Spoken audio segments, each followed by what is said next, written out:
Di tengah dinamika sidang perkara sengketa hasil Pilpres di MK, Prabowo Subianto justru sibuk memenuhi undangan kunjungan kenegaraan sebagai Menteri Pertahanan dari dua negara besar di Asia Timur, China dan Jepang.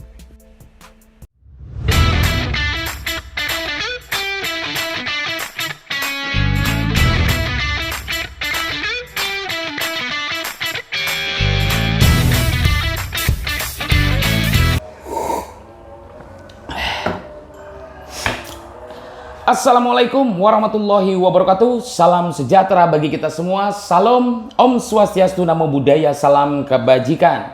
Masih bersama dengan Intel Donat yang pada malam hari ini tentu akan membawakan informasi-informasi yang menarik masih tentang seputar dunia politik Indonesia hari ini. Beberapa waktu yang lalu ya kita lihat bagaimana Prabowo itu melakukan kunjungan ke luar negeri, ya, kunjungan ke luar negeri. Beberapa negara yang dikunjunginya antara lain China dan juga Jepang. Nah, Prabowo bertemu dan berdiskusi dengan dua pemimpin negara tersebut. Yang pertama, Prabowo bertemu dan berdiskusi ya dengan pemimpin negara dari China yaitu Xi Jinping.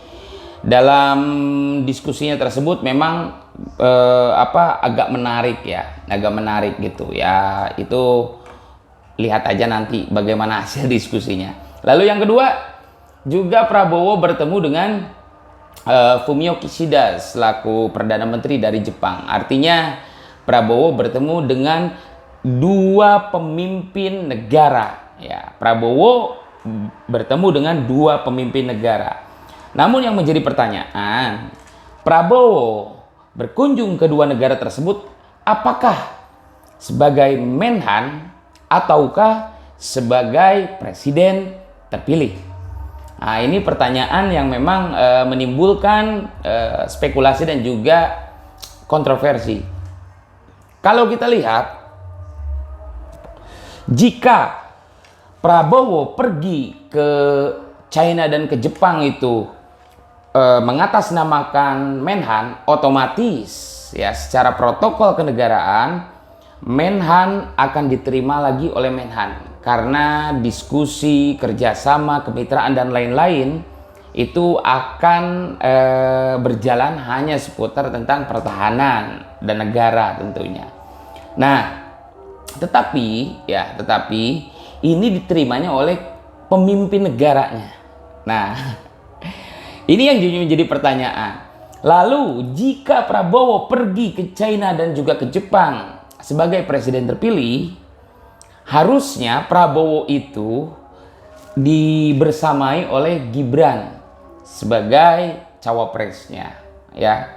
Nah, dan juga jika Prabowo pergi ke Jepang dan China itu mengatasnamakan presiden terpilih juga, tentu itu bentuk bisa dikatakan bentuk Prabowo tidak menghargai proses hukum dan proses demokrasi yang ada di Indonesia. Tidak menghargai Mahkamah Konstitusi. Karena Prabowo pergi ke sana jika mengatasnamakan presiden terpilih itu tidak sah. Karena Prabowo hingga hari ini posisinya sebagai presiden terpilih masih dalam gugatan dan gugatannya belum selesai di Mahkamah Konstitusi. Kalau Prabowo ke sana berarti tidak menghargai proses demokrasi dan Mahkamah Konstitusi, kan begitu. Lalu jika ke sana mengatasnamakan presiden terpilih, dia juga belum dilantik dan juga seharusnya dibarengi Gibran. Nah, ini kan ketidaklaziman yang memang menarik ya. Nah, lalu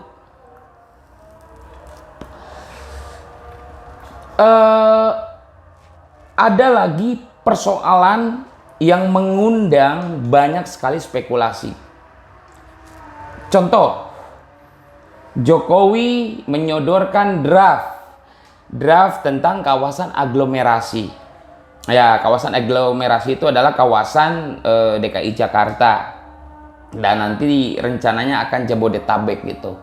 Pasca ibu kota dipindahkan ke Kalimantan gitu. Jadi memang ketika ibu kota dipindahkan ke Kalimantan, resmi dipindahkan, maka kawasan Jakarta, intinya Jabodetabek, Jakarta, Bogor, Depok, Tangerang, Bekasi ini, itu akan menjadi sebuah kawasan aglomerasi, di mana kawasan tersebut dipimpin oleh seorang wapres. Nah, jadi Jokowi menyodorkan draft itu. Nah, mungkin ini salah satu strategi Jokowi ya, strategi Jokowi untuk menyodorkan draft itu pada DPR. Agar apa? Agar Gibran, anaknya Jokowi itu, bisa menguasai sentra industrialisasi dan juga sentra ekonomi di Indonesia. Kalau kita lihat posisi kawasan aglomerasi nantinya itu menjadi kawasan jantung ya, jantung dari detak ekonomi, industri, dan juga berbagai perdagangan. Artinya segala sesuatu yang ada di kawasan aglomerasi ini itu nantinya akan dipimpin oleh wapres. Nah, ternyata ini ditolak oleh DPR karena DPR tahu betul bahwa ini strategi Jokowi ya untuk melanggengkan jalan Gibran untuk menguasai separuh bahkan lebih dari perputaran ekonomi di Indonesia. Karena kita tahu kalau kawasan aglomerasi ini RUU-nya sudah disahkan menjadi undang-undang, maka kemungkinan 60% perputaran ekonomi dan bisnis itu ada di tangan wapres. Karena wapres sebagai kepala dari kawasan aglomerasi ini gitu. Jadi kawasan aglomerasi ini adalah kawasan-kawasan yang ada di sekitar Jakarta, nantinya disatukan menjadi satu kawasan, meskipun secara administratif berbeda-beda, tetapi terintegrasi dalam satu kepala, yaitu wapres. Namun wacana itu, RUU itu ditolak oleh DPR, karena partai politik semua tahu bahwa ini adalah rencana Jokowi. Nah, lalu diubah. DPR tidak menyetujui draft itu. Lalu DPR merubah draft itu, jadi pemimpin dari kawasan aglomerasi ini nantinya akan ditunjuk langsung oleh presiden. Tak lain yaitu Prabowo, jika Prabowo nanti dilantik gitu. Jadi mohon maaf Gibran, mohon maaf sekali Dek Gibran jika tidak jadi menjadi pemimpin atau kepala dari kawasan aglomerasi. Jadi rencananya Jokowi itu nanti akan menjadikan Gibran itu sebagai ketua Dewan Kawasan Aglomerasi gitu. Jadi dipegang oleh wapres. Cuma sayang sekali siasat Jokowi itu keburu tercium oleh partai-partai politik yang ada di parlemen. Dan kita lihat juga ini salah satu indikasi keretakan hubungan antara Prabowo dan Jokowi. Karena kita tahu Prabowo ini berlatar belakang seorang militer. Tentu dia di depan atau di tengah kalangan militer enggan untuk disetir atau didrive oleh Jokowi. Gengsi dong gitu. Jadi ada ego tentu ada ego. Apalagi militer ini punya jiwa korsa gitu. Tentu enggan lah dipimpin oleh seorang ceritanya Godfather, cuma sayang tidak punya partai politik, dan sebentar lagi kemungkinan akan ditinggalkan oleh Prabowo.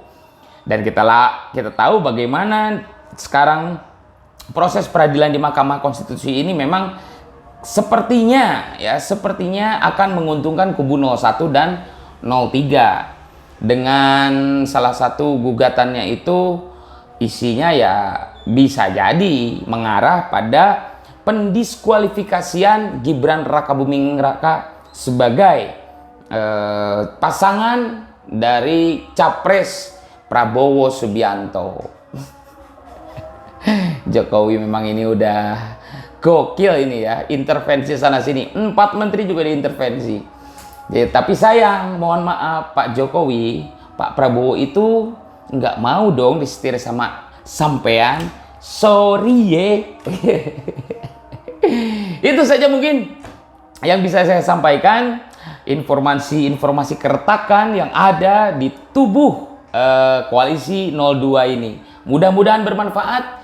Sekali lagi terima kasih. Akhirul kalam. Wallahu muwaffiq ila aqwamit thoriq. Wassalamualaikum warahmatullahi wabarakatuh.